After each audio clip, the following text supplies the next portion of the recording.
So I'm going to kill a little bit of time at the beginning, as I usually do, to try to, hopefully more people will arrive as I'm killing time.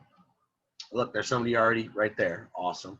But I need to address, excuse me, I guess I need to address, people keep emailing me about the paper, okay? Almost everything you need to know about the paper is on Blackboard, okay? So the question that people keep emailing me about is probably already answered. You need to go to Blackboard. You can either look in the folder for term paper guidelines, term paper material, or essay guidelines, and then also the folder for Plato. That's going to have all the topics, and that's where you turn in the paper. The only question I think, and I think this is on the syllabus, but somebody said that I wrote 3 to 6 pages on the syllabus. That's incorrect. It's a typo. I haven't had a chance to check it. But as far as length, that's something I guess I didn't really answer, or at least I wasn't clear about. I'm not a stickler for the length of the paper. If it's a well-constructed argument and it's a well-thought-out paper, that's the main thing I'm looking for. But it should be roughly 2 to 3 pages, double space, 12-point font, 2 full pages, getting into like 2.5 to 3. Okay, that's what I'm pretty much thinking. Okay, so that's that. Today we're going to get through most of the symposium. At least we're going to get through. We'll probably finish the symposium. My last class, we were able to finish it, but just barely. And there's a lot of stuff I still wanted to say about Plato and about the symposium, but we at least got through the reading. So we should have that finished by today. And then next class, we're going to wrap up what we have left of Plato. And if we have time, at the very end of class, next meeting, we'll get started on Descartes. Okay, so if you don't already have this textbook, Descartes Meditations, you need to get a hold of it and try to read the first meditation. It's just a few pages, 6 or 7 pages.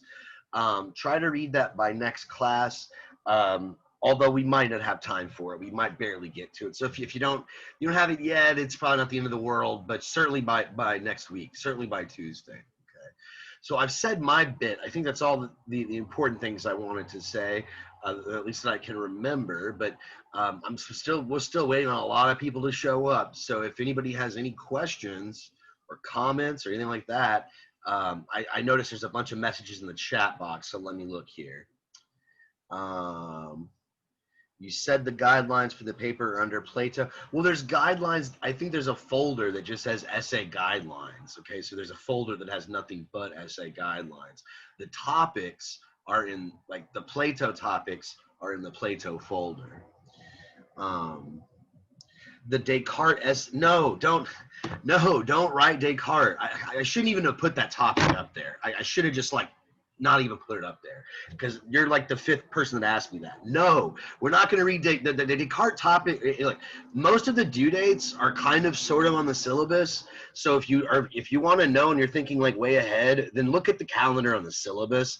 And it's not written in stone. Okay, the due date is actually a little bit later, I think, than the one on the syllabus. The paper is on Plato.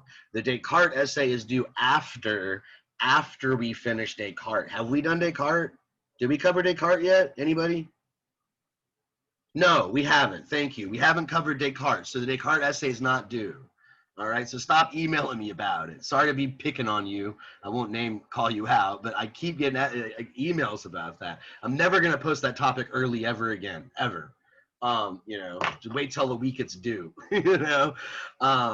Anyway, yeah, no Descartes. And then somebody else asked, do I write 2 essays? Do I write 3 essays on Plato? No, pick one. You pick one. You can write one. You can write an essay on the Apology, or you can write an essay on the Symposium. Not both, right? That's what If you can think of a topic that involves both, okay, but just one essay. I'm not. If you turn in 2 essays, I'm only going to grade 1. I'm gonna grade the one that's the shortest. So that's how I'm going to take it. Okay. All right. So let me look in the comments here. I think I pretty much addressed. Okay. Anything else? Nothing else? Looks like everybody's kind of clear. Okay. So let me share my screen here. I've got a PowerPoint, the same one we've been working on, but I've added a little bit to it. So let's look at the PowerPoint. Oh wait, let me back up. Well, that's not the one I wanted to start on. Let's start on this one, this slide here, and this is just a recap, really. Last time I think we ended class, we had gotten just very briefly started the exchange between Socrates and Diotima, and I think I rushed through it a bit, so we'll recap it maybe a little bit. But basically, we got their definition of love. But let's go through all the speeches that we've covered so far very briefly, and then we'll pick up where we left off. So Phaedrus, remember, he's the first speech. Love guides us towards good and moral deeds. That's sort of his contribution. Pausanias says, well, wait a minute, aren't there different species of love? Some of them are common and more about lust and sex, and they're short term, whereas others are more deep and intellectual and spiritual and have to do with caring about a person's soul and character, and they're more long term and lasting. And then Anaximachus, remember, he broadens the scope of the discussion, claiming that love is this force that's throughout all the universe. It's not just something that occurs in the souls of human beings, but it guides medicine, it guides musical production, compositions, and all sorts of things, right? The seasons are guided by love, but it's basically, as he puts it, it's a reconciliation of opposing elements like hot and cold, wet and dry. You know, the physician balances those in your body, right? And love is this sort of balancer, okay? Aristophanes, he brings it back, I guess, to a more human level. Love is this search for completeness. Human beings long to be complete. We're incomplete when we start. You know, our soul seeks our other half, basically. This is kind of like the soulmate theory. And then Agathon, you know, he says quite a bit about love.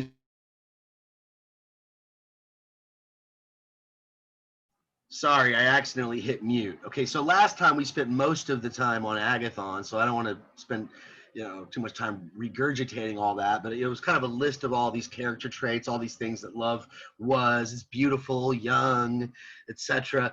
But also he says the good thing about it, what we should praise it for, is that it brings us together, it draws us together, it ends all distinctions and all difference, and unifies us in this camaraderie. Okay, so Socrates, remember, he starts to chastise the others for not speaking truthfully about love, although he does seem to think that Agathon was on the right track, that love does desire beautiful things. Remember, that was one of the things that Agathon said, that love always desires beauty, it's drawn towards beauty, it's repelled from ugliness.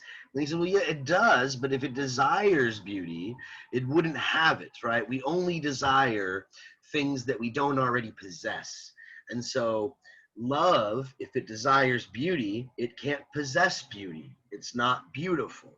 And so Socrates is like, well, then is it ugly? And what's the answer? Is love ugly? Yes, no, maybe so.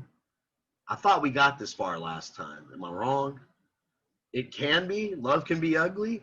She doesn't say so. I agree with you, Khalik. It can be dark. It can be pretty ugly. It depends on what you mean by ugly. You know, maybe not physically, but yeah, it can get. You know, I guess it can be both, physically and emotionally, right?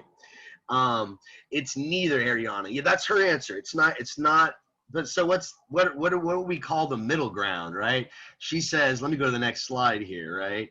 It's in the middle here, right, between ugly and beautiful, right? Average, I guess. Maybe just average looks. You got ugly on one end, you got, you know, Quasimodo, and then you got Professor Ross, you know, on the other side, you know, very beautiful and modest, and then the middle, the average, right? I don't think that we get a term for, but Eros, love is a middle ground between all these things, between good and bad. I don't think she gives us a word for that. I got neutral. Maybe you could jot down in your notes. This is, I guess, presented as the most shocking thing, and I think this is the very last thing I said, is love's not even a god. You know, love's not mortal, not human, but love's not a god either. Love is in this middle ground. Love is a great spirit, as Diotima says. But what is the middle ground between being ignorant and being wise? What does she call that? That's in the book. Let me find the page number. I think it's 57.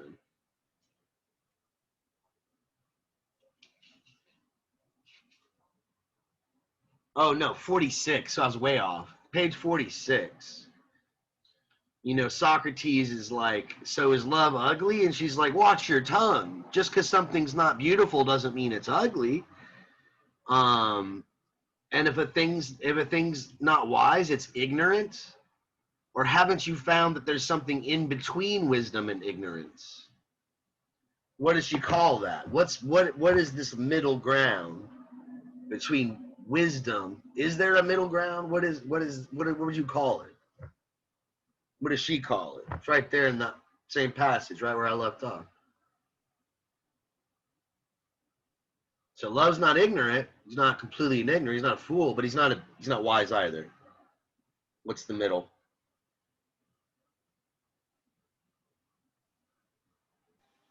Judging things correctly without being able to give reason. Right. Judging things correctly without being able to give a reason, okay? Or correct judgment, basically, okay? This is, what does that even mean, though? So let's read the passage that you just quoted, right? Judging things correctly without being able to give a reason. Surely you see that this is not the same as knowing. How did I do that? Did not mean to do that. That little red mark. I don't know if y'all can see that red mark, but I did not mean to do that. So anyway, surely you see that this is not the same as knowing, for how could knowledge be unreasoning? And it's not ignorance either, for how could what hits the truth be ignorance? Correct judgment, of course, has this character. It is in between understanding and ignorance. So our translation has correct judgment. That's what it says, okay? I have in parentheses here true belief or correct opinion, because that's often how this phrase is translated in other editions. This is a very important concept for Plato, okay? We want to get wisdom. We don't want to be ignorant, okay? But there's sort of this middle ground. There's, you know, you might know what the right thing is and you know the right answer to something. It's correct, but you don't know why. You don't know the reasons, right? You judge correctly without being able to give a reason. So to know, you have to understand, you have to give reasons. He gives us some examples of this in other dialogues. Like I said, this is a pretty important distinction for Plato. It's in some of his most important works. It's in the Republic. It's in Theaetetus. There's one example I'm going to give you just now from the Meno. I typed it in the chat box, Meno. This is a pretty famous dialogue of Plato's. He gives an example of what he means there, which is pretty clear, I think, but I think I have a better example I stole from one of my students a few years ago. They came up with a really good example of this idea of true opinion, correct opinion, true belief, or what's being called here judging correctly, correct judgment. But in the Meno dialogue, Socrates talks about, someone who has wisdom of, like, particular, let's say the example he gives is how to get to Megara. Megara was a city-state, a Greek city-state. So he says someone who has actually taken the trip, who has gone from Athens to Megara and taken the road there and come back to Athens, they have the knowledge, they have the wisdom. But let's say you've never been to Megara, but your friend has. Your friend does have this wisdom. They've been there and they've come back. And your friend tells you how to get there, and you believe them. and your friend doesn't lie, and everything he tells you is true about how to get to the road to Megara. Socrates would say, you don't have wisdom. Your friend has the wisdom. If you believe your friend and you follow his advice, you'll probably get there, but you don't have the wisdom till you take the journey yourself. At that moment, when he tells you this and you just believe him, you just have correct judgment. Okay, you're able to give the reasons. Hey, my friend told me, he's been there. You go this way because Megara is northwest or whatever, but he can't really give a full account the way his friend gives a full account. Now, I think a better example of this would be, like I said, one my student gave. I don't know if it's better. I just like it. I think it's real creative. Imagine you're in a scenario where there's a ticking time bomb going off, and you're the only one there. All the people are outside the building, and it's about to explode, right? And it's gonna destroy a whole city block, and people will get hurt.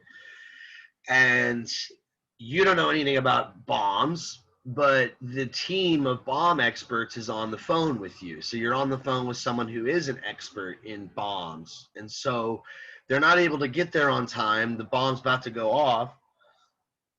So you have to follow their directions, right? So they tell you, or they ask you, hey, what does it look like? What's its shape? What's its color?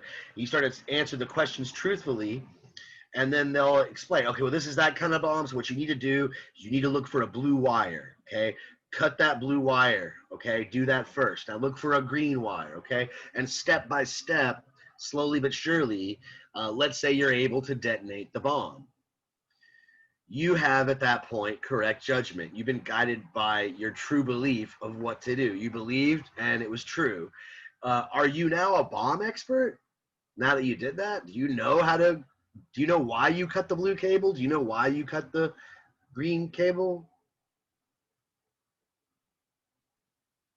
No, right. Ariana, yeah. Thank you for participating. At least one person. Okay. Yeah, no, you don't know. But you did the right thing. So this is a middle ground. You're not ignorant. You're not like completely, but you're guided by somebody who does know. And you happen to, and some of us I think do. Like a lot of these beliefs we have, like particularly like right now, with the coronavirus, all the stuff you hear about on the news that the CDC puts out, that all these government officials put out, that doctors put out, they're the ones that actually have gone to school to study this disease and study viruses and study infectious diseases. And we're just kind of like listening to them. And if they're right, really they're guessing a lot of times. Like it's they've got a moving target, right? And they're going with the latest information. And the more they learn, they have to kind of change. They have to adapt to new knowledge, but they're guided by knowing. They see, the numbers, they actually see real cases, they can maybe study the virus under a microscope, but what they tell us may be correct and we might believe it, but we don't have that wisdom, right? We're just like, okay, well, they said wear masks because it helps prevent the spread, okay? And I just take their word at it, okay? Now, if they demonstrate it and show me how they came to that conclusion, then maybe I would have wisdom. I would know the reasons why. Okay, so I think I've explained enough. In fact, maybe I've explained too much. We should probably move on. So again, love is in between all this stuff, right? Love is not beautiful. It wouldn't desire beauty. Socrates agrees. It's a desire for beautiful, good things. He thinks Diotima, that her definition is correct. Love is a desire for beauty, desire for good. So it can't be good, can't be beautiful. Wouldn't desire those things if it already had them. It's in this sort of middle ground between ignorance and wisdom, and it's not a god, right? It's a spirit. And she explains what a spirit is. In fact, maybe I should read that before I get into her little myth. She tells us a story about just kind of like all these, not all these guys, but a few of these guys have been giving us these myths. Aristophanes with his myth of love and how we were all once bonded together. And you get a little bit of mythology from Phaedrus. We're going to get some mythology from Diotima. She's going to tell us the real story of love's birth. But before that, let's talk about this notion of the spiritual. Because again, love is supposed to be this middle ground between mortals and immortals. It's a spirit, not a god, not a human. It's a spirit. This is on page 47. She says, this is line 202E. She says to Socrates, he is a great spirit. Everything spiritual you see is between God and mortal. What is their function, I ask? So why are they there? What do they do? What is their job? And what does she say? What do the spirits do, basically? What's their function? I'm going to read it, but I'm just, what could someone summarize it? What basically do spirits do?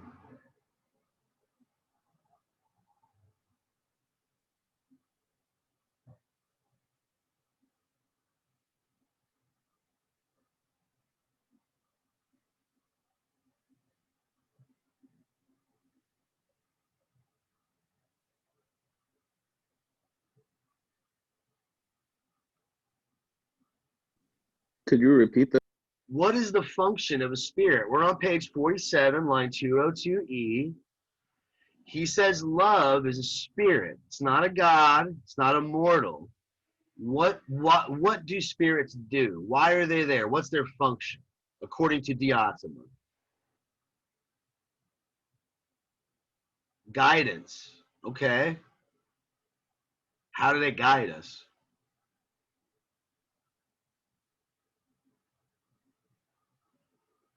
To be aware of what?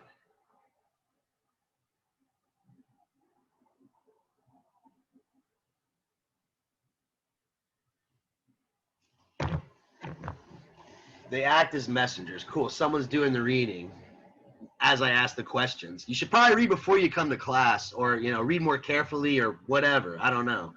I'll read it finally. They are messengers, all spirits, right? Not just love, but all spirits. They're messengers who shuttle back and forth between the two.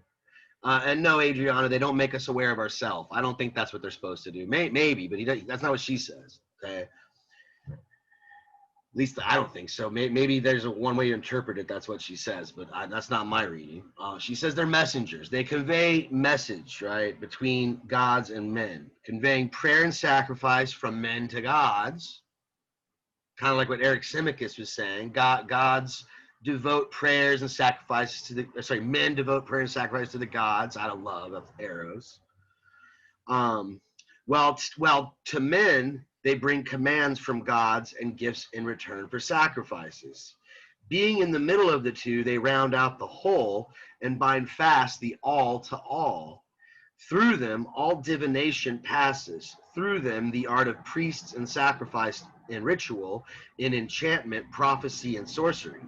Gods do not mix with men. They mingle and converse with us through spirits instead, whether we are awake or asleep. He who is wise in any of these ways is a man of the spirit, but he who is wise in any other way, in a profession or manual work, is merely a mechanic. These spirits are many and various, and one of them is love. Okay, so love is this conduit. Well, conduit's maybe not the right word, but it's a bridge, right? Middleman. I like that. It's a middleman between the gods and humans, right? So I kind of like this, even though I'm not religious. I kind of like this idea of love, or just spirits, the spiritual, defining spiritual as a relationship between us human beings, mortals, and the divine.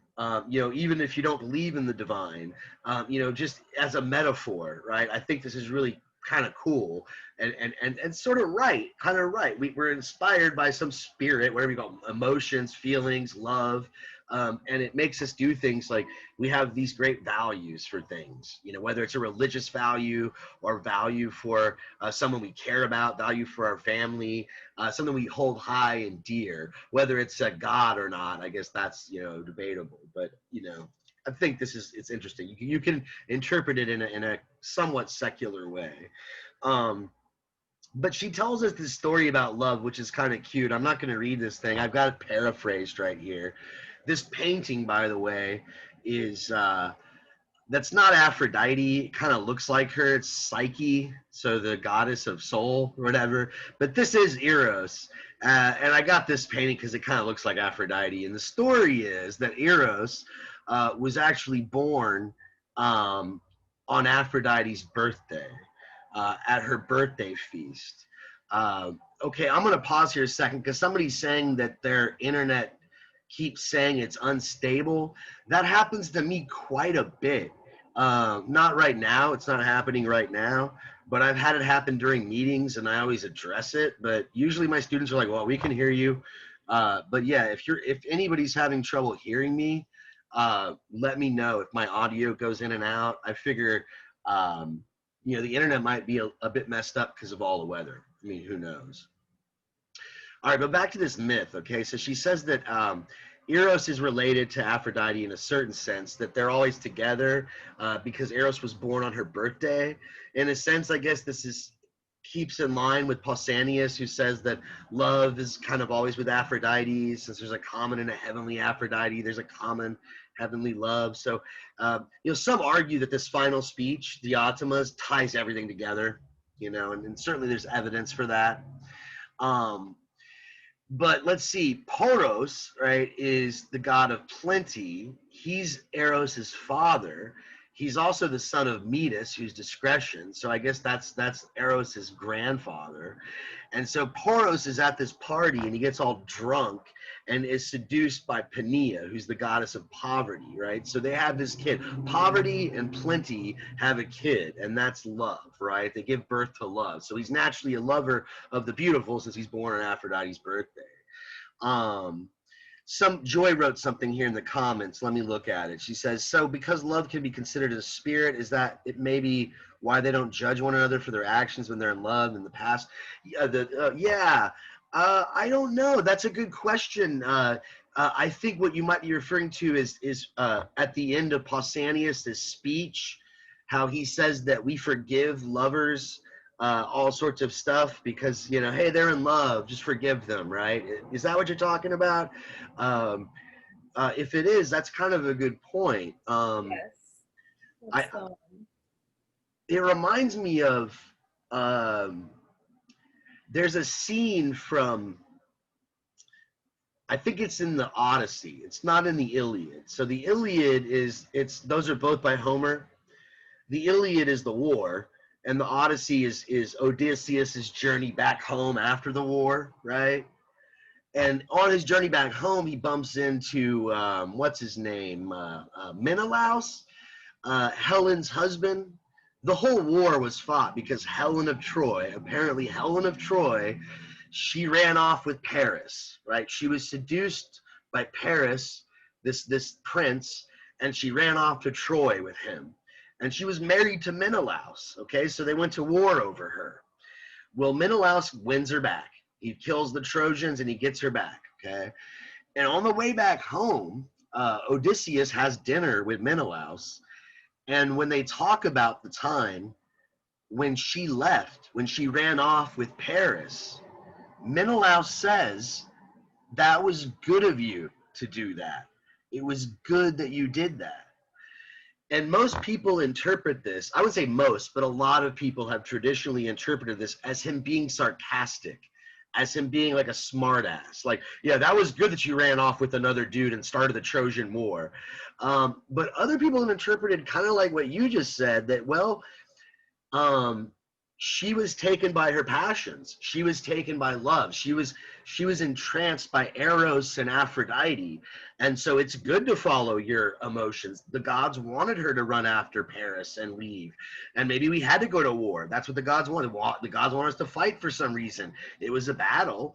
So yeah, I totally went off on a tangent there, but that's a good point. Yeah, they're enchanted, right? The spirits, and so, when you're enchanted, that's the spirit delivering a message from the gods that they want you to act a certain way, right? Yeah, good point, right? So this is getting very metaphysical, but I think you're right. I think this is kind of what Plato might have in mind here. Yeah, good comments. So moving on, right? What is she doing with this myth? I really, maybe I'm wrong about this, but I don't really think Plato wants us to take these myths literally, right? They're really supposed to be metaphors. They're really supposed to be symbolic. So why does she say that he is born of plenty, poverty, discretion, all of this stuff? It was, Michael says, it was for their entertainment. That might be the case, but this is maybe something that Plato is not consistent about, because Plato seems to say that art and poetry is very deceptive, and we should kind of avoid it and stick to just prose and philosophy. And so he's very suspicious of art, but he's such a good storyteller, I think, and he's such a good writer. I don't think he follows his own rules. So maybe the stories are for entertainment. I think what he does, though, with the stories is he's trying to convey a philosophical method. This is what he might call a noble lie. He talks about how you can sometimes tell a lie, and it's okay if it's a lie as long as it leads you to truth. And so I think this might be an example of that. Like, the story is totally made up. It's a lie. It's fictitious. But it leads you to an understanding of truth about what love really is like. Love has a little bit of poverty in it. It has a little bit of plentifulness in it, right? Why does she say that? Let's look at her explanation for this on page 48, unless somebody else wants to jump in and explain why she says this, if they have their own interpretation. Judging from my last question, I don't think that's going to be the case, but... Okay, so let's read, this is on line 203D, page 48. As the son of Poros and Penia, his lot in life is set to be like theirs. In the first place, he's always poor, and he's far from being delicate and beautiful. Instead, he's tough and shriveled and shoeless and homeless, always lying on the dirt, without a bed, sleeping at people's doorsteps and in roadsides under the sky. Having his mother's nature, always living with need, right? So that's the poverty part. He's always in need, desiring something, going at great lengths, sleeping outside, and suffering all these great, horrible things in order to get what he wants, right? A beggar, right? But on his father's side, father is plenty, Poros, he is a schemer after the beautiful and the good. Remember, Poros' father is discretion, so he's a little bit, sly. So he's a schemer after the beautiful and the good. Remember, love desires beautiful, good things. So he schemes after things that are beautiful and good. He is brave, impetuous, and intense, an awesome hunter, always weaving snares, resourceful in his pursuit of intelligence, a lover of wisdom, literally a philosopher. Through all his life, a lover of wisdom, a genius with enchantments, potions, and clever pleadings. He is by nature neither immortal nor mortal. But now he springs to life when he gets his way, now he dies, all in the very same day. This seems to be a callback to the previous speech. Who does this sound like? Anybody have an idea what I'm talking about? So love comes and goes really quick. So he's not mortal, he's not immortal. He's there one day, gone the next. Who said something like that? Said that love was supple and fluid, and it enfolds our soul instantaneously, and then it can slip in and out without us even noticing it. Sneaky. No one remembers whose speech was that. Who said that? No one wants to even guess. I forgot whose speech it was, but that's when they were talking about that love was young and fresh. Right. No one remembers? Agathon. Yeah, Rev got it. Awesome. Yeah, Agathon. Yeah, I was from. Yeah, Agathon said it. This kind of sounds like what he's saying, right? So it's not immortal, it's not mortal, it slips in and out. He keeps coming back to life, though, but then he finds his way to, but then anything he finds his way to always slips away. And for this reason, love is never completely without resources, nor is he ever rich. He is in between wisdom and ignorance as well. In fact, you see, none of the gods loves wisdom or wants to become wise, for they are wise. And no one else who is wise already loves wisdom. On the other hand, no one who is ignorant will love wisdom either. Right? Because why, if you're ignorant, why won't you love wisdom? Because you're an idiot, right? Like, you don't know that it's good, or you might think you're wise when you're not, like the people that Socrates talked to in the Apology, right? So they think they're wise when they're not. Ignorance is bliss, Joy says. Right? Yeah, maybe maybe it is. But as John Stuart Mill once said, it's better to be a Socrates dissatisfied than a fool satisfied. It's better to be a human being dissatisfied than a pig satisfied, right? So, I don't know. Maybe they're right. Why do we want love? Like, what's the point of it, right? I think I've kind of said enough about what it is, right? So You mentioned dependency a lot. what's that? Dependency? Yeah, we crave that a little bit. She doesn't really say that though, right? Like she kind of, I don't think that she brings up this notion of codependency or like you have to have this person. There is this intense longing for the object of desire, right? You desire something that is good and beautiful, or at least you think it's good and beautiful. But why do you desire it? What makes us want things that are good and beautiful? It's not about being loved, it's about being a lover. In what sense, though? Like, what? Yeah, I mean, that you're right. That's what they talk about. They talk about, how do you be a lover? In fact, she's gonna, like, at the end of, I think at the very end of class, that's where we're gonna end. She's gonna talk about how to become a good lover, right? And how to be truly a good lover and how to seek truly beautiful things. So we'll get to that eventually. But why do people look? Humans are selfish, and we want all the beautiful. And yeah, maybe, right? And I am kind of asking for a selfish answer. This is kind of framed in selfish terms. Why do we as individuals want things that we think are? I think Joy already kind of answered it, but she was actually referring to something else. Yeah, there she answered it again. Everyone has a desire for happiness. Good, right? So we all desire beautiful and good things because we all desire happiness. We think that when we get these beautiful and good things, that we will be happy. They'll make us happy. And really and this is, now I've filled it out here. There's the answer right there. Happiness, right? But the word that is being translated here in the Greek is eudaimonia. And so when you hear the word happiness, I think a lot of people associate the word happiness with pleasure. And I don't think that's what Plato has in mind here, okay? The word eudaimonia, some philosophers really don't even, they don't like the translation happiness. They avoid it. I've seen flourishing, self-fulfillment, these sort of things.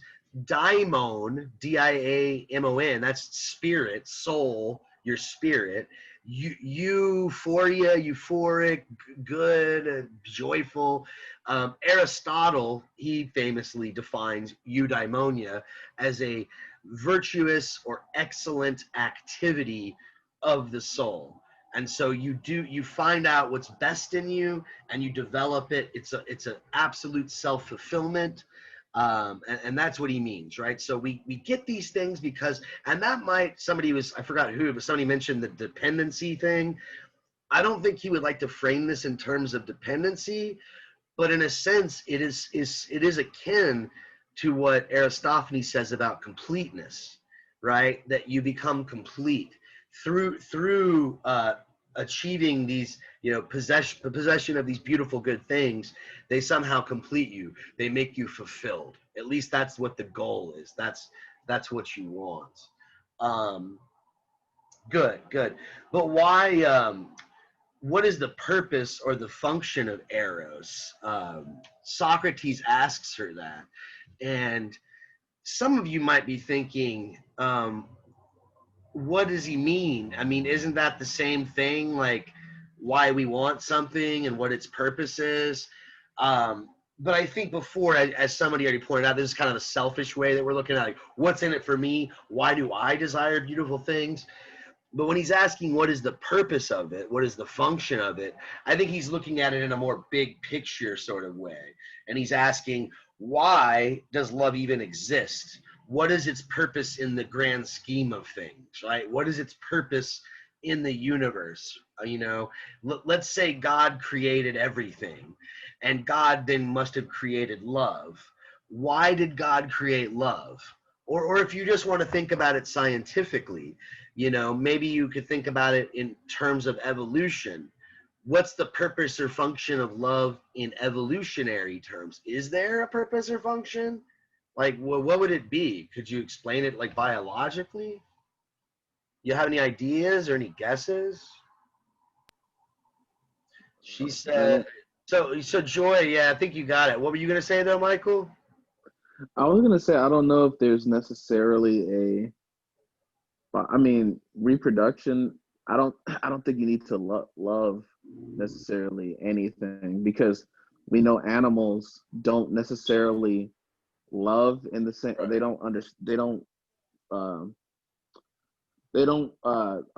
love the way humans, or more, not humans, but more like consciously aware animals, like, Right. so like a lion cub, like, or not lion cub, so a tiger. I was watching a video about two tiger cubs that were abandoned by their mom, or was like, just, she wasn't interested in it, so the animal care people had to raise the two cubs in their reservation for a while before they could send it to the zoo. Right. And I'm like, because when we think about love and reproduction, love, you have kids with whoever your mate is, and then you love and you care for those children so they can grow up and then pass on that same love. But like, Right. I don't think that applies in general. So I was thinking more like love in terms of, when it applies to God, is that you want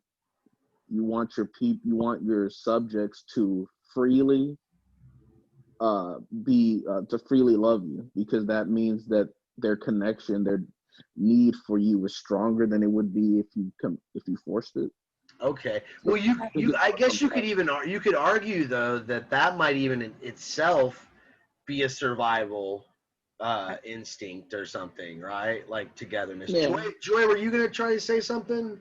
Well, I think that we can't really be compared to animals since they don't have the capacity for like the same emotions that we have. But I feel like animals they that do still that.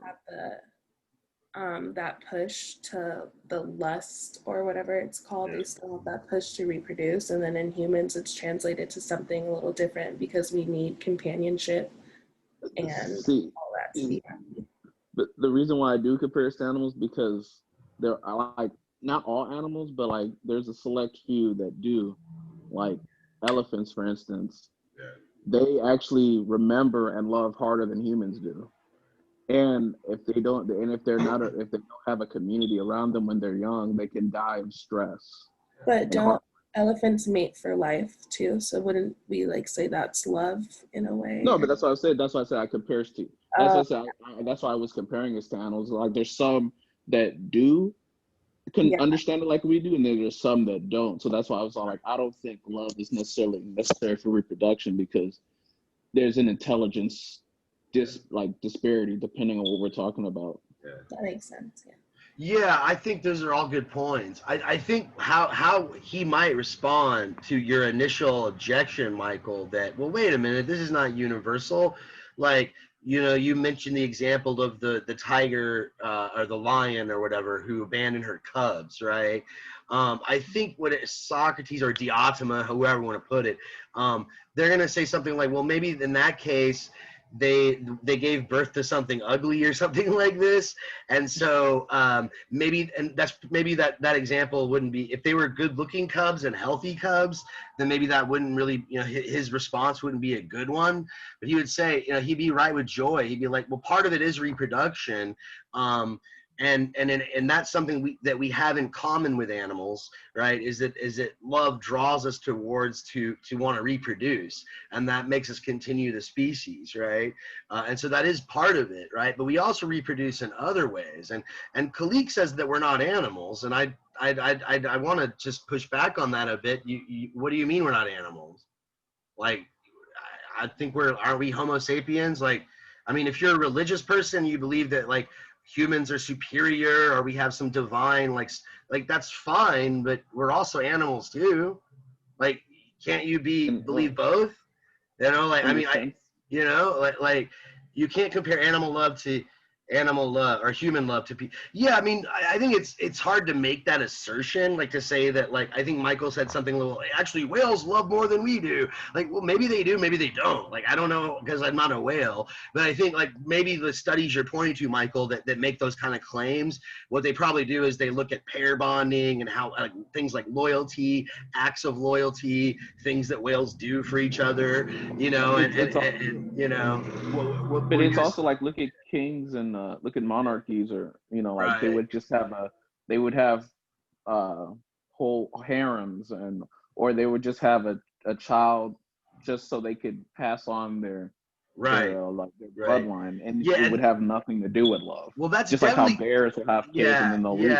Well, he would probably say, look, that's still love, but it's not really like the best kind, right? So there's like different levels, right? There's like a pure and better love, but even the animals take part, like the sort of the lower animals, you know. In this case, he does agree with, I think, with Khalik's sentiment that humans are superior, that we're self-aware. But I do think that, like, you know, there's something to your comments though, Michael. Like, you know, and I'm not an expert on psychology, but I'm definitely familiar with the notion of the reptilian brain and the mammalian brain and the human brain, and that the mammal brain, right, typically has emotions that are things like caring and kindness. And so that's why, you know, mammals tend to, you know, get attached to mammals. And it's, you know, I don't know if you want to call it love. Maybe you think human love is something different, but I think there's something similar for sure. Yeah. I feel if something is willing to protect something else, right, there's something there. And that's why I brought up animals, because I've seen whales, like I've seen a video of humpback whale protecting a willing to die for their young. Right. Exactly. Yeah. Like, you know, and she talks about that, right? She mentions that animals are willing to like go through all these risks, and actually, and birth itself, having children, is a very painful experience. So like, you're willing to do this. But the answer really is like the function. She says, this is kind of a weird phrase, but she says the purpose is giving birth in beauty, whether in body or soul. And that's, let me find the page that's on. Hold on a second. If somebody else finds it first, you can go ahead and jump out at it. But 53 at the very top, right? It's, you know, giving birth, whether in body or soul. So I think we kind of already talked about the body part, and I think every example that you gave would include that, except for the one where the mother abandons her cubs. Then Socrates or Diotima say, then she didn't love them. There was no love there. She must have, like, you know, not given birth in beauty or something like that, right? But if you give birth in beauty, whether in your body or soul, you will cherish the beloved and want to protect it, I suppose, right? How do you give birth in soul, though? That's something that's interesting. We'll you know, keep that question in your mind and maybe try to think of an answer. But let's read this passage I just found where she'll explain the body part, right? This is line 206C. She says, all of us are pregnant, Socrates, both in body and in soul. As soon as we come to a certain age, we naturally desire to give birth. Now, no one can possibly give birth to anything ugly, in anything ugly. Nobody can give birth we're not drawn towards something ugly. We don't want to reproduce in something ugly. We want to reproduce in something that we're attracted to, that we're drawn towards. Only in something beautiful, as he puts it. That's because when a man and a woman come together in order to give birth, this is a godly affair. Pregnancy, reproduction, this is an immortal thing for a mortal animal to do. and it cannot occur in anything that is out of harmony, but ugliness is out of harmony with all that is godly. Beauty, however, is in harmony with the divine. So I love this phrase, although, you know, some of this is a little bit politically incorrect, but I love this phrase, this, what is it? Pregnancy, reproduction. It's an immortal thing for a mortal animal to do. I think that's so poetic. But why is that? Why is that kind of true? Why is reproduction, pregnancy, having offspring, why is that an immortal thing for a mortal to do? We're mortals and we reproduce. Why is that immortal? What's immortal about it? I guess it It's goes because like you pass. Oh, go ahead. No, you can continue. Yeah, go ahead, Rev. Yeah, you haven't said anything. Yeah.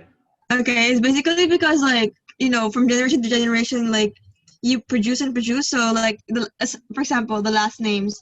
Let's say I'm a guy from this family, and this is my last name. Right. Alcantara, let's say that's my last name. So whenever I get a kid who's a guy too, it's gonna pass down from generation to generation, and like it's immortal. Like your last name is gonna be passed down, and then your idealism, whatever, like your belief, your culture, it's going down there. Good. Past the generation, the ages. Right. So you'll be remembered through your offspring, basically. Right. Yeah. What were you gonna say, Michael? Pretty much the same.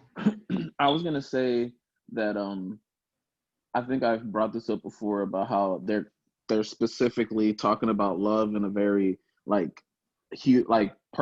guess being to being thing, and they're talking about offspring and reproduction. But when they say reproduction of like the soul, like in body and soul, I was thinking more like if you love something abstract, or like let's say you're an inventor or you're an artist or something, and you build something, like you build a car, like Ferrari, like how he built this car to race, and that was his love. Like racing was his passion, and he's gonna be forever, or at least for as long as we do cars like this, racing and stuff like that. He's gonna be remembered for that, and that's something he put blood, sweat, and tears. I guess you could say his soul into. So that's another way of doing it. If you talk about love more broadly than just being to being.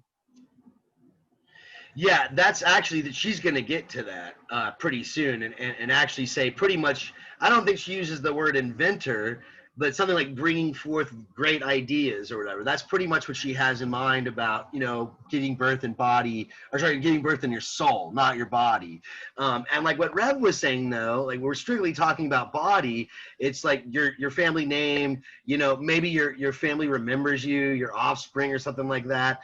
But he seems to think, or she, Diotima, whoever, we want to credit this theory to, they think that this kind of immortality is even better or stronger, right? Why would that be? Well, let's read the passage I'm talking about, and then maybe you can answer me if you don't already know the answer. This is on page 55, I think.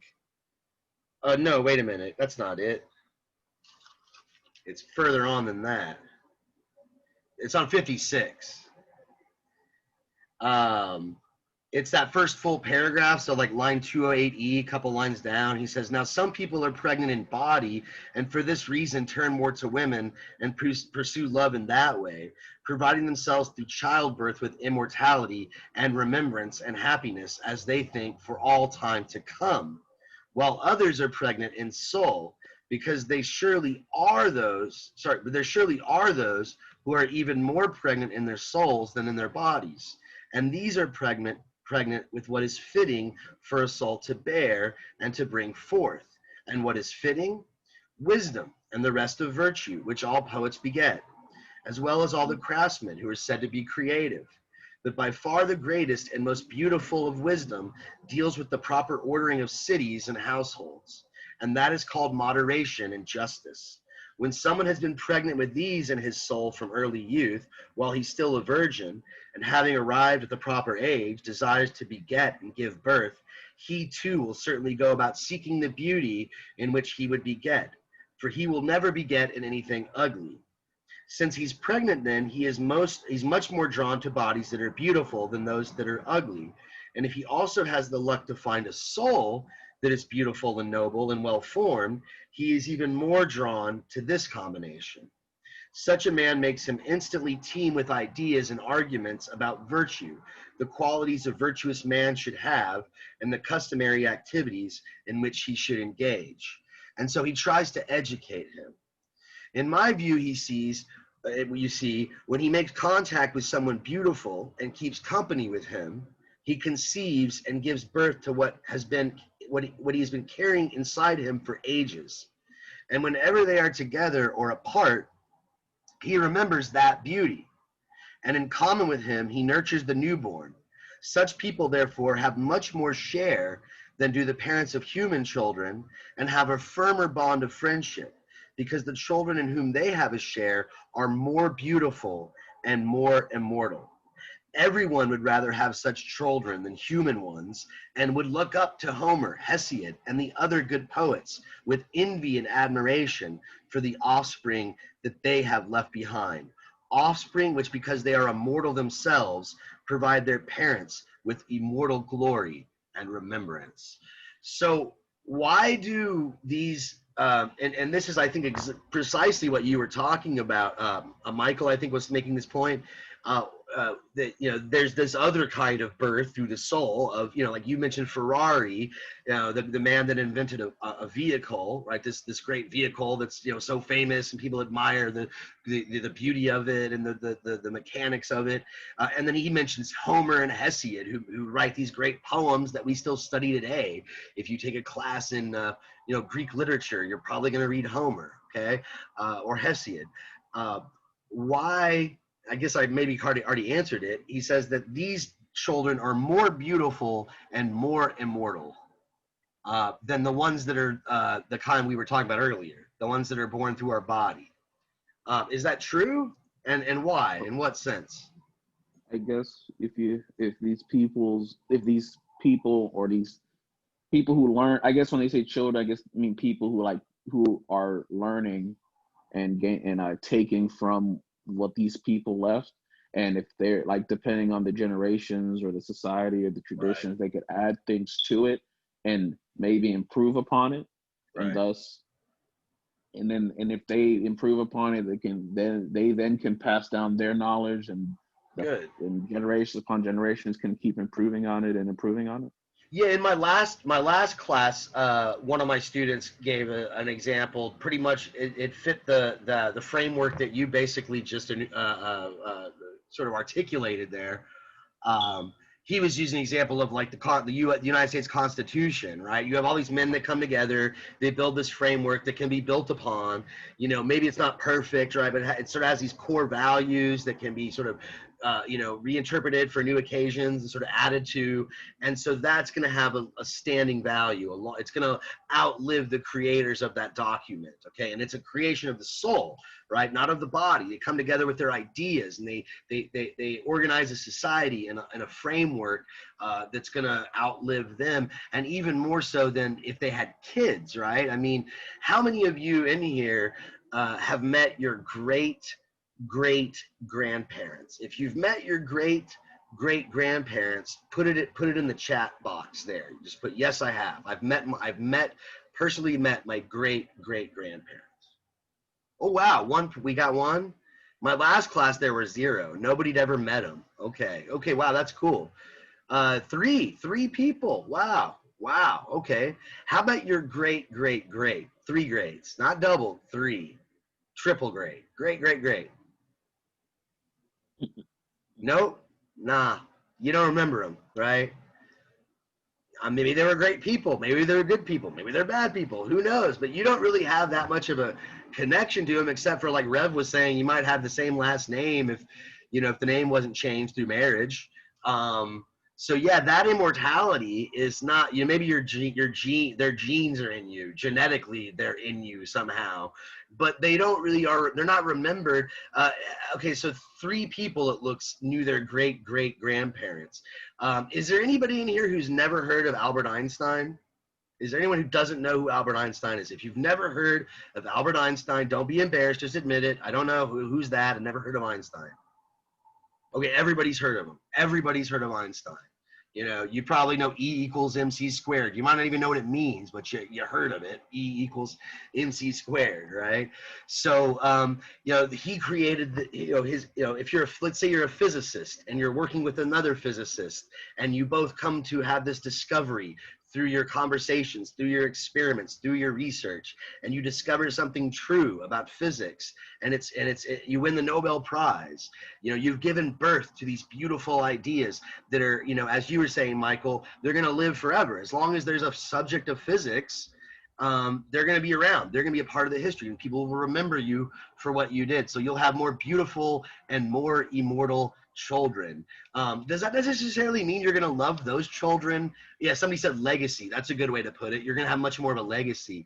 Do you think he's... Question? I was wondering. Go ahead. Yeah. Oh, sorry. Go ahead. Yeah. I was saying, like, they say beautiful things, and then you brought up Albert Einstein, and I was thinking, like, but people, like, can also be remembered for, I guess, horrific things too, like, right, for the bomb. Yeah. Yeah, because like because Oppenheimer, like, because I remember I was thinking about the speech where Oppenheimer is like, "I've become death," right? And he was tearing up as he was thinking about, you know, what have I created? Yeah. I mean, that troubled him his whole life, right? That's, yeah. I mean, he didn't like the baby he created, right? He actually wrote a letter to Freud, like, what's going on? Why are we so warlike? Why do we create these weapons? You know, what's the deal with human nature? And yeah, so maybe Einstein was a bad example. I don't know. I mean, I don't know if it's like, it's horrible, but it's like, it's so horrible that it kind of forces everyone to, like, tolerate each other enough so that we don't use it again. Right. So maybe it's, that reminds me, I don't know if I agree with that argument, but I see, like, I'm kind of on the fence about that argument, but there's something to it. It reminds me of, there's like I think an episode of South Park. I forgot the whole premise of the episode and what all happens, but by the end of the episode, everybody in the whole town has guns. And, like, they all start getting in fights and pulling their guns out on each other. And, like, they're all very honest. They're like, you're on it. Like, and it forces them to all be very honest and, like, to talk like adults because they're, like, threatening each other with, like, bullets. That's kind of the argument I think you're making is, like, Einstein wouldn't have approved. You know, he was like, no, I unleashed a monster.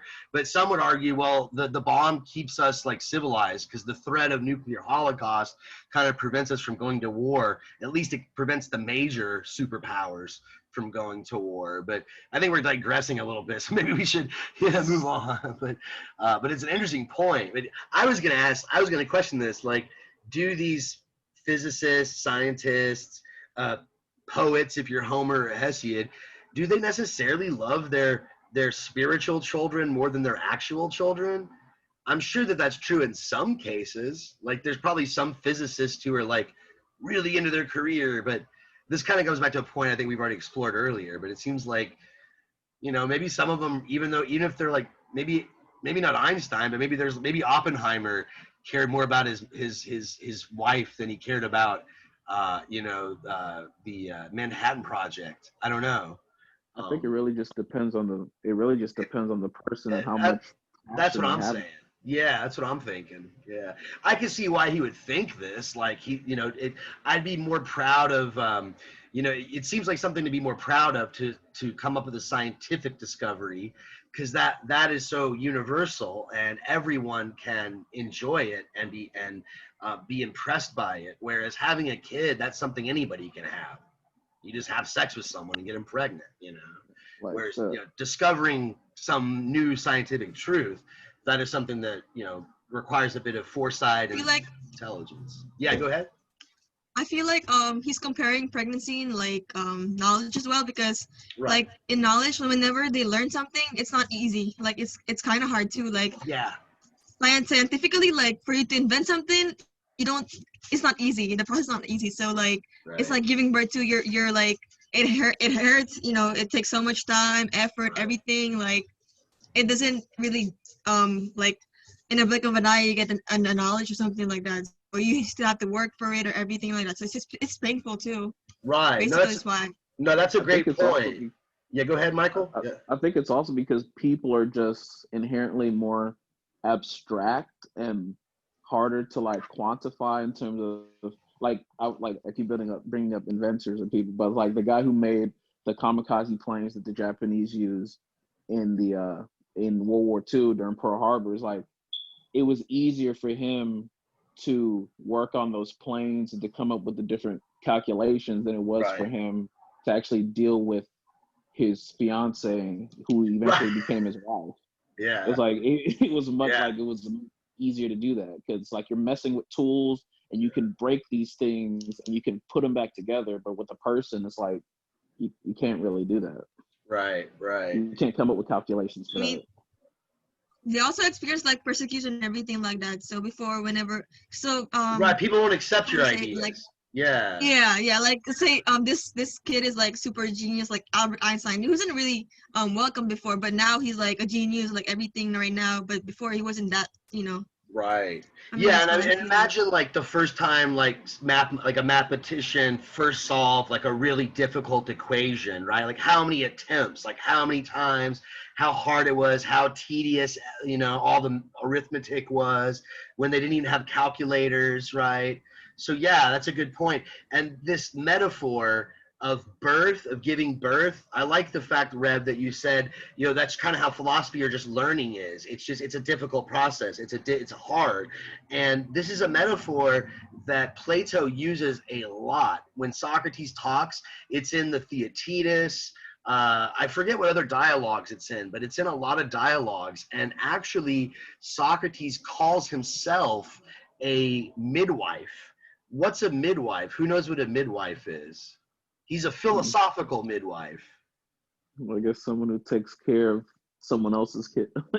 Well, they help you give birth. They help you give birth. Right. They assist at the child. Yeah. They assist during childbirth. Right.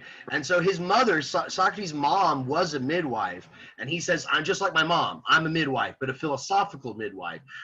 Everyone's pregnant with wisdom. There's wisdom in your soul, and philosophical debate and conversation, it's difficult. It's hard. You have to ask these difficult questions and, come up with these difficult answers, and it's all roundabout. But, through this sort of painful, difficult experience, we give birth to beautiful truths, right, is sort of the metaphor, right? There's a psychological term called the halo effect, and it's I saw your comment. Where are you seeing this in the book?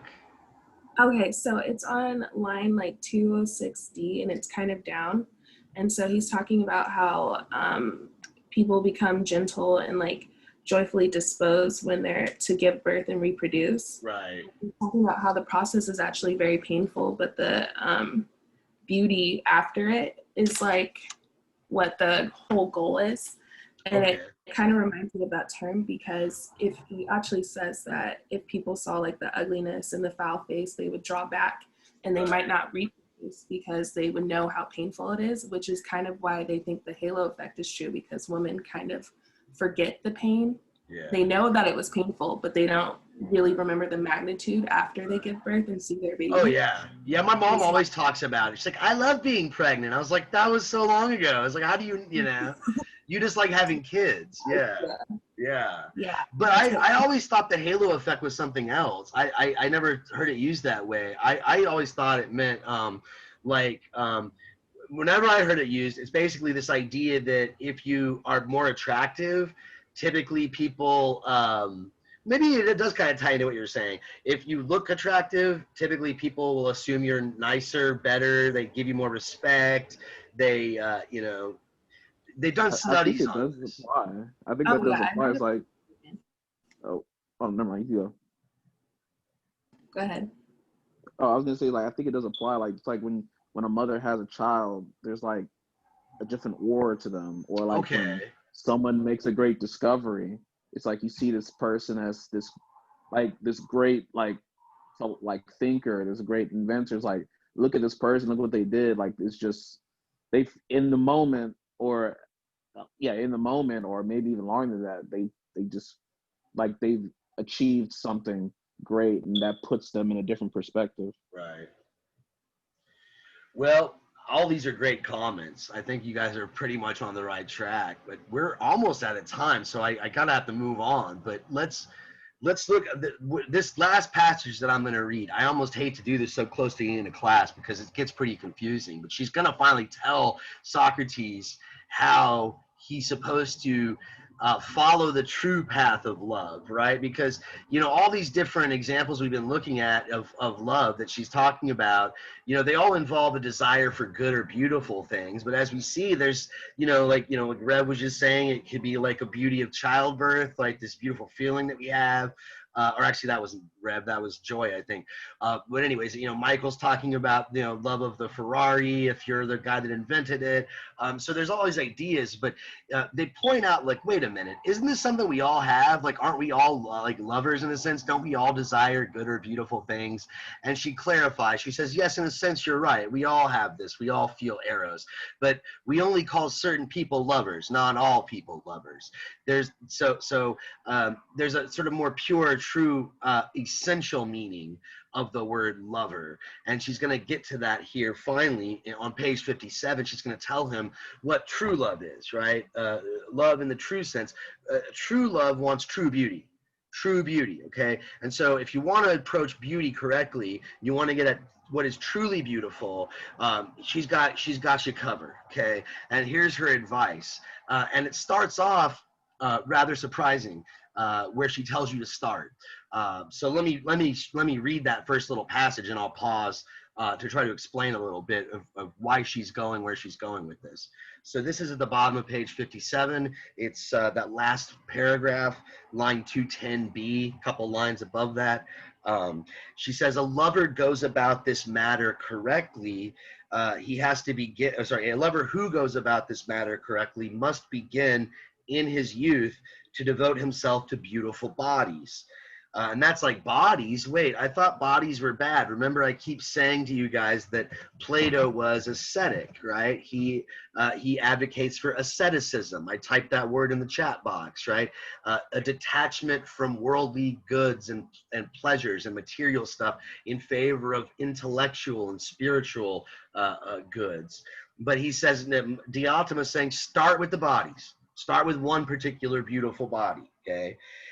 First, if the leader leads aright, he should love one body and beget beautiful ideas there. Then he should realize that the beauty of any one body is brother to the beauty of any other, and that if he is to pursue beauty of form, he'd be very foolish not to think that the beauty of all bodies is one and the same. When he grasps this, he must become a lover of all beautiful bodies, and he must think that this wild gaping after just one body is a small thing and despise it. Okay, so when we start out in our youth, obviously we're at the beginning of our journey, so we're going to have a very deficient understanding of beauty, but we have to start simple. So we start with that first love, that first crush, right, which is usually probably completely physical, or maybe there's a little bit of emotion, but it's, we see that first time you see that girl or guy, whatever your orientation, like, man, she's cute, I like that. That's beautiful, right? I'm drawn towards it. This is what beauty is. But then, a while goes by and then you see another girl. You're like, oh, wow, look at her. She's really beautiful too. I kind of like her. I think I have a crush on her instead. And then you start seeing a lot of beautiful bodies, a lot of beautiful things. And you start noticing, even, music that's beautiful and pictures that are beautiful. And so then you start to realize, wait a minute, this thing beauty that I'm drawn to is something common amongst a lot of things. A lot of things have this property of beauty. So then you wanted to start to become an expert at, well, what exactly is beauty itself? So after this, he must think that the beauty of people's souls is more valuable than the beauty of their bodies. So that if someone is decent in his soul, even though he's scarcely blooming in his body, our lover must be content to love and care for him and to seek to give birth to such ideas as will make young men better. That is, the result is that our lover will be forced to gaze at the beauty of activities and laws and to see that all this is akin to itself, with the result that he will think that the beauty of bodies is a thing of no importance. All right, so the next step he sees, you know what? I really had hots for that girl, but man, she's a really mean person. I don't like hanging out with mean people. And that person over there is not that good looking, but they have a beautiful soul. And that's really way more important to me. That beauty is more real. That beauty is more permanent, right? That girl that was beautiful 2 years ago, she let herself go, and now she doesn't take care of herself, and she's not that beautiful anymore. But that beautiful soul over there is still beautiful, and it's actually even more beautiful. It gets more beautiful as it gets older because it gets wiser. And what makes it wise are the customs that it follows, the wisdom that it has. So the beauty of these laws, the beauty of these customs is an even higher beauty than that beauty that's inside that soul. The result is that he will see the beauty of knowledge and be looking mainly not at beauty in a single example as a servant would who favored beauty of a little boy or a man or just a single custom, but the lover is turned to the great sea of beauty. And gazing upon this, he gives birth to many gloriously beautiful ideas and theories and an instinting love of wisdom, right, in philosophy, until having grown and been strengthened here, he catches sight of such knowledge, and it is the knowledge of such beauty. And she pauses here. She says, pay attention, Socrates. This is the important part. And this, honestly, this next passage is very important to understanding Plato. It's a very abstract, very vague passage, but it's probably, believe it or not, one of the clearest passages where he describes what's called a form. Plato believed that there are these things like beauty itself. We're going to get a description of the beautiful itself. What is true beauty? And he thought this was true of other things, right? Again, we'll talk a lot more about this next time because I'm coming pretty close to the end of class. We got about 5 or 10 minutes left, so I'm really just going to read this quote and comment on it as little as I can. But he's going to describe this ideal, this form, and he thinks there is such a thing as just something that's just the beautiful itself. And that's the end of our journey, right? And so she says, pay attention to me, Socrates, as best you can. You see, the man who has thus far been guided right in the matters of love and who has beheld beautiful things in the right order and correctly is coming now to the goal of loving. All of a sudden, he will catch sight of something wonderfully beautiful in nature. That, Socrates, is the reason for all his earlier labors. First, and now she describes this thing. This is the beautiful itself. First, it always is, and neither comes to be nor passes away, waxes nor wanes, right? So it doesn't change. It's not like the beauty you saw in that first crush. Remember, oh, wow, she's cute. I like her. Well, is she going to be cute in 150 years? Right? Oh, wow, that was a really beautiful piece of cake. The way you decorated the icing on that cake, that was so beautiful and intricate. Oh, we're going to eat it. It's gone. Okay? This beautiful is not like that. It doesn't change, doesn't get old, doesn't wither. It always is. It doesn't become. Second, it is not beautiful this way and ugly that way, nor beautiful at one time and ugly at another, nor beautiful in relation to one thing and ugly in relation to another. Nor is it beautiful here, but ugly there, as it would be if it were beautiful for some people and ugly for others. Nor will the beautiful appear to him in the guise of a face or hands or anything else that belongs to the body. It will not appear to him as one idea or one kind of knowledge. It is not anywhere in another thing, as in an animal, or in earth, or in heaven, or in anything else, but itself, by itself, with itself. It always is one in form, and all other beautiful things share in that, in such a way that when those other things come to be or pass away, this does not become the least bit smaller or greater, nor suffer any change. Okay, so this beauty, again, it's not beautiful to some people and ugly to others. It doesn't look beautiful from above, but ugly from below, or beautiful from this corner, but ugly from that corner. It's not beautiful just in your mind. It's beautiful in all senses of the word. But here's where it gets even more fuzzy. It's not actually in anything. It's not physical at all. It's not in a hand. It's not in a body. It's not in the heavens. It's not in the earth. It's not in anything. It's itself by itself, independent of all things. And all things that are beautiful share in it. And they come and go, but as they come and go, it remains. All the beautiful things that exist in the material world, he says, they can be gone. They're gonna they might disappear, but beauty itself will always exist, right? And Michael says that seems like a state that's impossible to achieve. And he thinks it is in this life, okay? But maybe if we get out of our bodies and we're pure soul and pure mind, we can actually have full access to the beautiful, the good, the just itself. So you're right to say that this might be an impossible state to achieve, but the only way we can achieve it, he thinks, is through the non-physical means of our soul and not our physical body, right? So now you can kind of see more about why he's such an ascetic and detaches himself from the physical, right? These ideas, these forms, right? They're the objects of knowledge. They're what we can really know. And if we really want to understand all the other beautiful things, we have to understand the beautiful itself, whatever that is, okay? And let's just recap real quick. So this is how we get there. And I'll end class with this last quote, right? This is what it is to go aright, okay? Or be led by another into the mystery of love. One goes always upward for the sake of this beauty, starting from beautiful things, using them like rising stairs, from one body to two, and from two to all beautiful things.